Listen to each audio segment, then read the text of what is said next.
Hi, so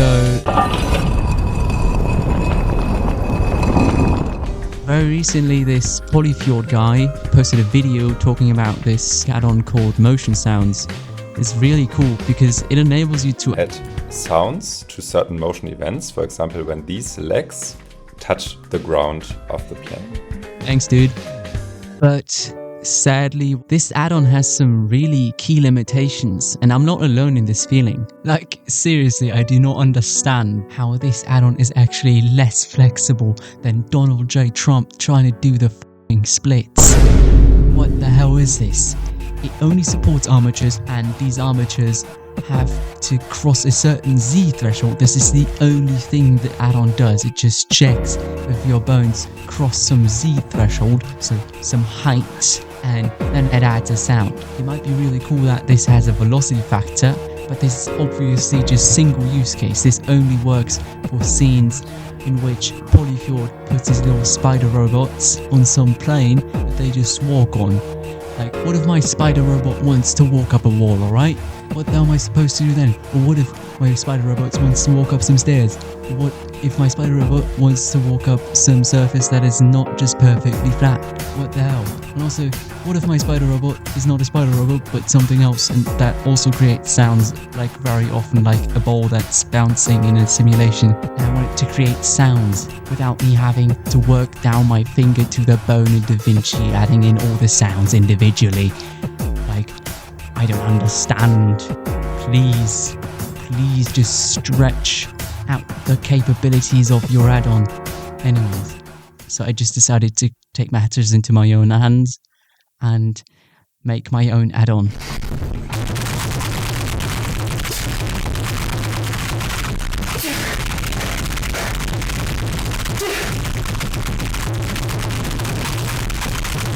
Alright, I'm actually done with the add-on. It's really cool. It's way better, in my opinion, of course, than Motion Sounds, and you're gonna watch me show this add-on off right now because I put in way too much work, alright? And yes, I'll make it available for free on Blender extensions or something. I don't know.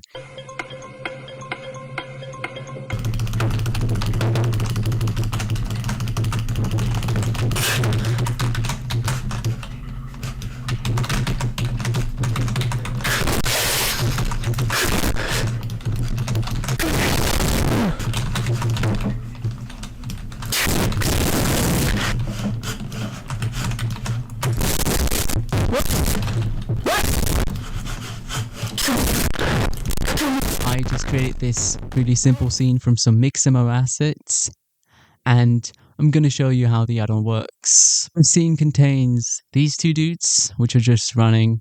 I didn't even loop the animations, which I did because I want to make life harder for myself because the motion capture data is really annoying to work with.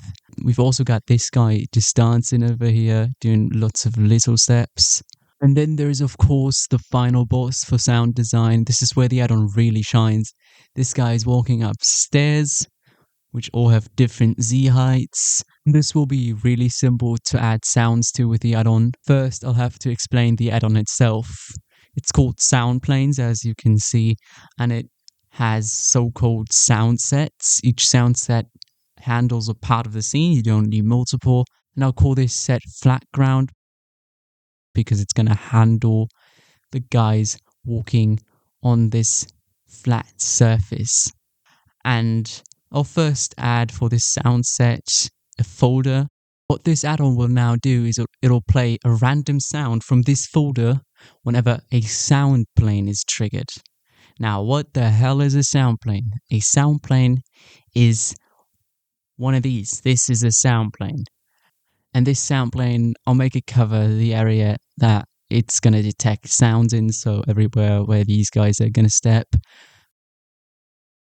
And this sound plane gets triggered once an object from this list passes through it from top to bottom. And what it does once one of these objects passes through the plane is it'll add one of the sounds from the folder to the sequencer of Blender directly. For that, it'll use the channels that are assigned to the sound set The default for set 1 is channels 1 through 16. Set 2 will have by default 17 through 32, and so on and so forth. There's this velocity factor, and I think I'll just go with 1. This factor scales the volume of the sound based on how fast the object moves through the plane.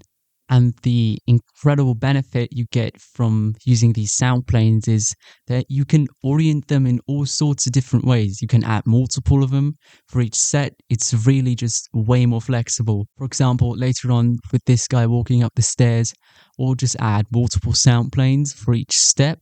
But at first, I'll just stick to one for these guys walking on this flat surface. The disadvantage with this add-on is that it just uses objects, which is of course more flexible, but a little more annoying than just using bones in this case. So I'll enter pose mode, and in this case, I'm gonna just use these bottom feet bones. Then I'll select that bone in pose mode, make sure to not deselect it, then move the cursor there. Exit pose mode and put the empty at that cursor's location.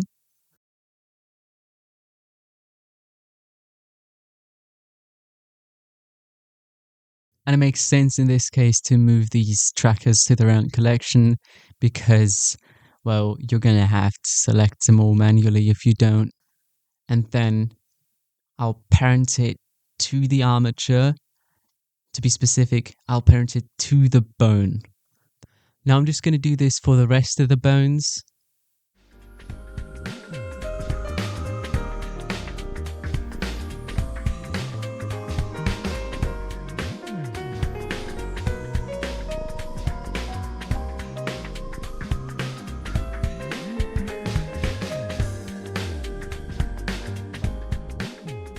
And now that all the feet have these empties attached to them, they should follow them, as you can see.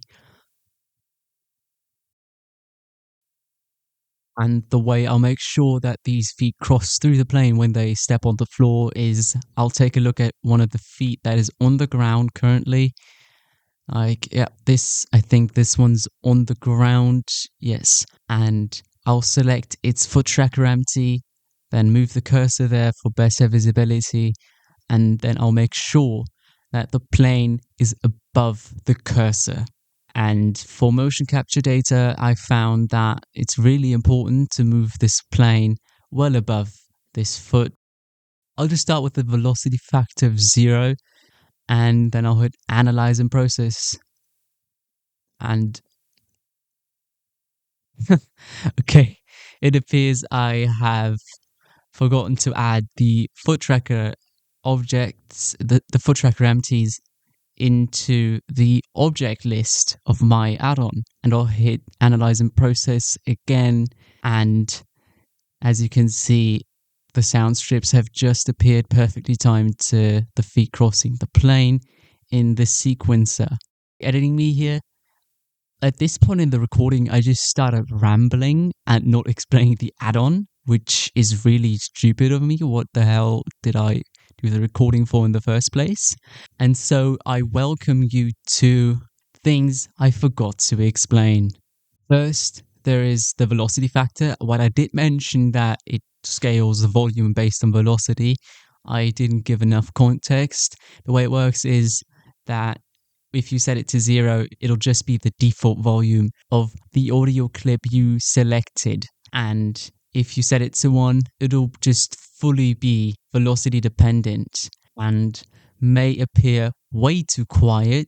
So this is what the speed multiplier is for, because if your objects in the scene are too slow, they might just not even be audible in the sequencer, which is why you can just multiply the speed at the beginning of the calculation, so it overall appears louder.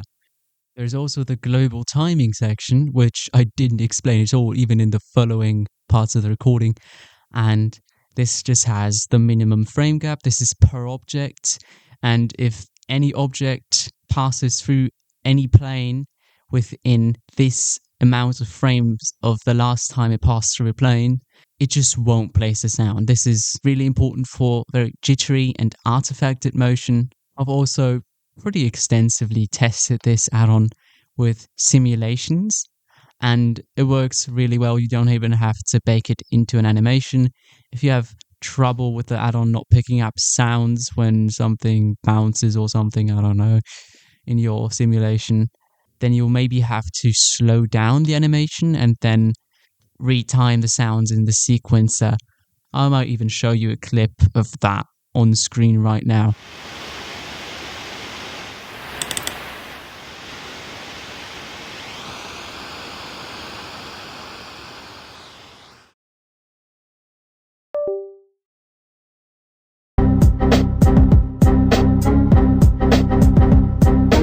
For this guy on the stairs, I just selected a couple planes from the 3D model of the stairs. Then I made them into their own separate objects, moved them above the stairs a little bit so they pick up sounds from the foot objects that I'll add very soon.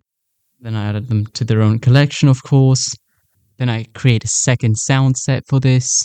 I'll just use the default channels for this, and then I add the planes which I already separated. Really important for this is that the center of the planes is at the center of the planes. You want the origin to actually be at the origin of the geometry. They're represented mathematically in the code and don't actually use the mesh of the plane. And that is how I did this stair dude. As you can see in the end result, there's only 3-step sounds in the sequencer. This is because the planes themselves are animated, and technically from one frame to another, the foot on the last step never actually passed from top to bottom through the plane, which is why you should be careful when animating the sound planes. But do whatever you want, I guess. Last couple of things, please do check out POLYFJORD. He's got some actual tips on sound design, and also shout out Jan-Hendrik-Mueller, who created the motion sounds add-on. Really cool guy. I'll make sure to release sound planes very soon on the Blender extensions. If you beg in the comment section, you might get it faster.